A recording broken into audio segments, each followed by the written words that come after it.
सोचो अगर कल सुबह आप उठते हो और आपके फोन से इंस्टाग्राम, फेसबुक, यूट्यूब सब एक साथ गायब हो जाए तो आपको कैसा लगेगा? वैसा होगा जैसे आपकी दुनिया थम गई हो। नेपाल में अभी एग्जैक्टली यही हुआ और देखते ही देखते ये बैन एक ऐसी चिंगारी बन गया जिसमें पूरा देश जल गया।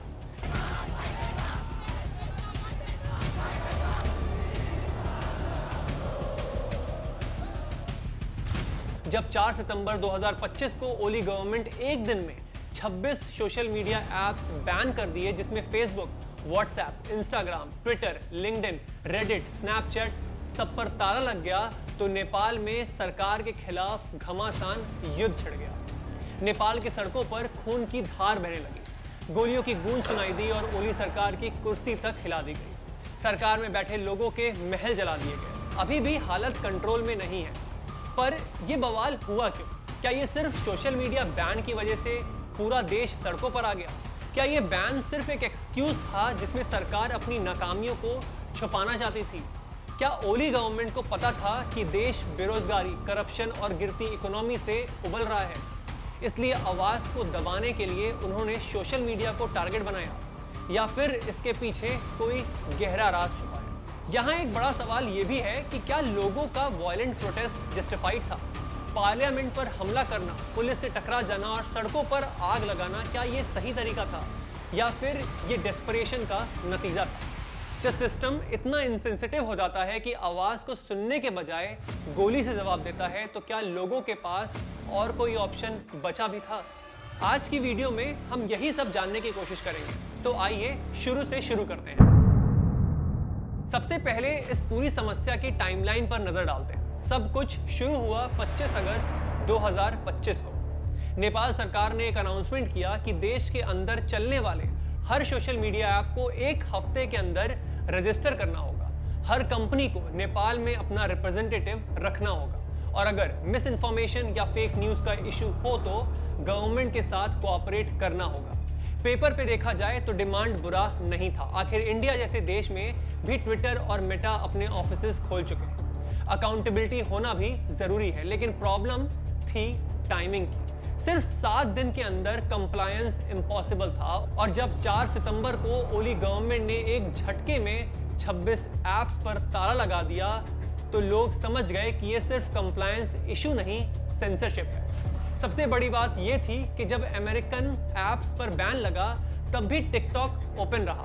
मतलब जो ऐप्स चाइना के इन्फ्लुएंस में थे वो सेफ थे, लेकिन जो अमेरिका के इन्फ्लुएंस में थे उनको हटा दिया गया। इस चीज ने आग में घी का काम किया, क्योंकि नेपाल के यूथ को लगा कि उनकी आवाज बंद करने के पीछे करप्शन और जियोपॉलिटिक्स दोनों मिले हुए हैं। 7 सितंबर को पुलिस ने सोचा कि कुछ लाठियां चलाकर भीड़ को भगा देंगे, लेकिन उल्टा हो गया। पुलिस की ब्रुटैलिटी के वीडियोस ऑनलाइन रुक नहीं सके। लोग वीपीएन और ऑफलाइन रिकॉर्डिंग के थ्रू शेयर करने लगे। बच्चों को पीटा जा रहा था। गर्ल्स हॉस्टल के बाहर टीयर गैस के शेल्स छोड़े गए। ये तस्वीरें और वीडियो एक चिंगारी बन गई। 8 सितंबर का दिन सबसे खतरनाक साबित हुआ। 8 सितंबर को काठमांडू में जो हाल हुआ वो किसी सिविल वॉर से कम नहीं था। काठमांडू की सड़कों पर लाखों लोग इकट्ठा हो गए। स्कूल बैग्स पहने हुए बच्चे भीड़ में थे। पुलिस ने पहले वाटर कैनन चलाए, फिर रबर बुलेट्स, लेकिन जब भीड़ रुकी नहीं तो गोलियां चल गई। सिर्फ एक दिन में 19 जवान मारे गए, जिसमें 17 काठमांडू में और 2 दूसरे शहरों में थे। सड़कों पर खून की धार बह रही थी। एक लड़के का खून से भीगा हुआ जूता कैमरे में कैप्चर हुआ और वो तस्वीर पूरे साउथ एशिया में वायरल हो गई। ये तस्वीर एक सिंबल बन गई कि नेपाल का लोकतंत्र खून से भीग चुका है।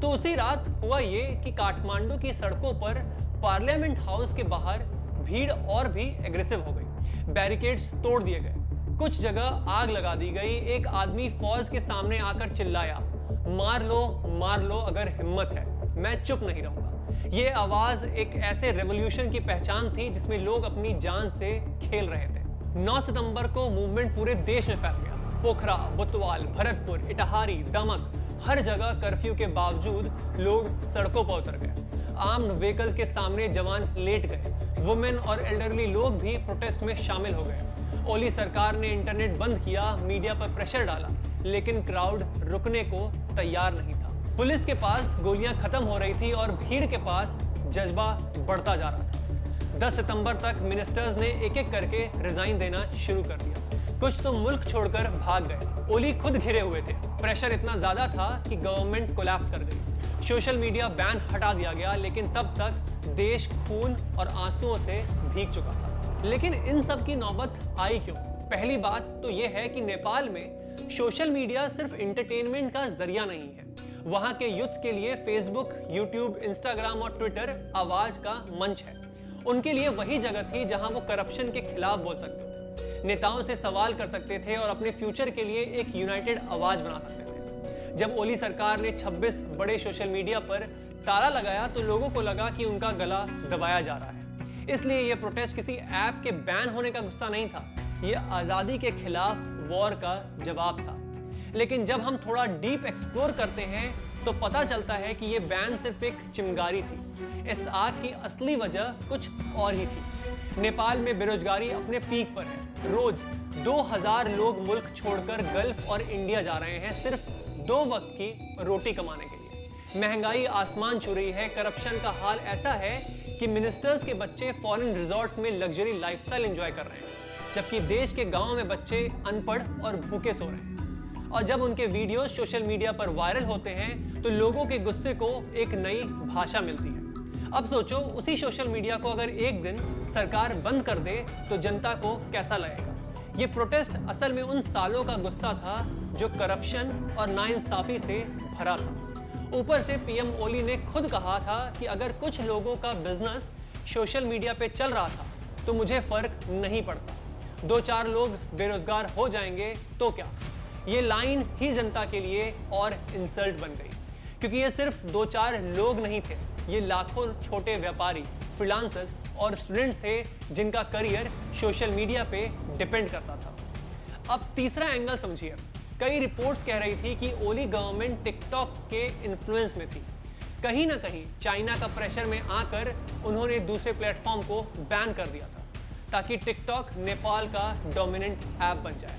अगर ये सच है तो इसका मतलब था कि नेपाल की सरकार अपने ही यूथ को एक फॉरेन पावर के हाथ बेच रही है और इसी वजह से प्रोटेस्ट को और भी ज़्यादा लेजिटिमेसी मिल गई। यूथ ने समझा कि उनकी आवाज़ सिर्फ डोमेस्टिक करप्शन से नहीं बल्कि ग्लोबल पॉलिटिक्स के शिकंजे में बंद की जा रही है। लेकिन जब एक पूरी जनरेशन को लगता है कि उनकी आवाज़ सुनने वाला कोई है ही नहीं, उनके सवालों का जवाब सिर्फ लाठी, टीयर गैस और गोली है, तो फिर वो मजबूर होते हैं अपनी आवाज़ खून से लिखने के लिए। यही हुआ नेपाल में। बच्चों तक को गोली मार दी गई। जब एक स्कूल बैग पहना लड़का सड़क पर गोली खाकर गिर गया तो वो तस्वीर सिर्फ नेपाल की नहीं बल्कि पूरी दुनिया को झकझोर दे गई। अब देखिए, ये तो तय है कि नेपाल के सड़कों पर जो कुछ हुआ उसने पूरे साउथ एशिया को हिला दिया, लेकिन कुछ लोग इसके पीछे डीप स्टेट का रोल बता रहे हैं।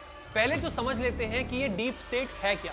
ये एक सीक्रेटिव नेटवर्क है जो गवर्नमेंट्स बनाता बदलता है और इंश्योर करता है कि अमेरिका का इंटरेस्ट हार्म ना हो। अब इस रीजन में जो हो रहा है उसके पैटर्न को समझिए।